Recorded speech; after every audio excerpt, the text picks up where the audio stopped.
আসসালামু আলাইকুম, hello everybody, কেমন আছেন সবাই? আশা করি সবাই ভালো আছেন। আমি সাজ্জাদ মাহমুদ। 2023 সালের সেপ্টেম্বর থেকে আমি বেসিক্যালি হাঙ্গেরিতে এসেছিলাম। আমার ইউনিভার্সিটি ছিল বুদাপেস্ট মেট্রোপলিটন ইউনিভার্সিটি, আর আমার মেজর ছিল কমিউনিকেশন মিডিয়া স্টাডিজ। সো আমি ওখানে প্রায় 2.5 বছরের মতো ছিলাম। তো আমার কাছে মনে হয়েছে যে আই নিড সামথিং বেটার। তারপর আমি দেখলাম যে একটা ভালো অপশন আসলো ইতালির। আমার ইউনিভার্সিটির নাম ছিল ইউনিভার্সিটি অফ তেরামো। রাইট নাও আমি সেখানেই পড়াশোনা করছি, আর রাইট নাও আমার মেজর হচ্ছে বায়োটেকনোলজি।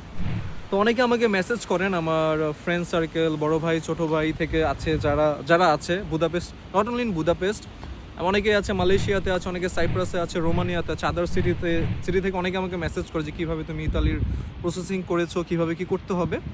তো যারা আমার ফ্রেন্ড সার্কেল আছেন, আমার সাথে ফেসবুকে যারা অ্যাড আছেন, আমার ইউটিউব চ্যানেল বা আমার ইনস্টাগ্রামে যারা যারা সবাই অ্যাড আছেন, আপনারা যে কোনো ধরনের কনসালটেন্সির জন্য বা যে কোনো কিছু কীভাবে অ্যাপ্লাই করতে হবে, কীভাবে কি শুরু করবেন, ব্যাঙ্ক স্টেটমেন্ট, যে কোনো ধরনের হেল্পের জন্য, ইতালির প্রসেসের জন্য আপনারা আমাকে মেসেজ করতে পারেন, হোয়াটসঅ্যাপে মেসেজ করতে পারেন, আমাকে মেল করতে পারেন। তো ইনশাল্লাহ আমি আপনাদের যথাসাধ্য চেষ্টা করব কীভাবে আপনাদেরকে হেল্প করা যায়। আই থিঙ্ক আপনাদের কিছুটা হলেও আমি উপকারে আসবো।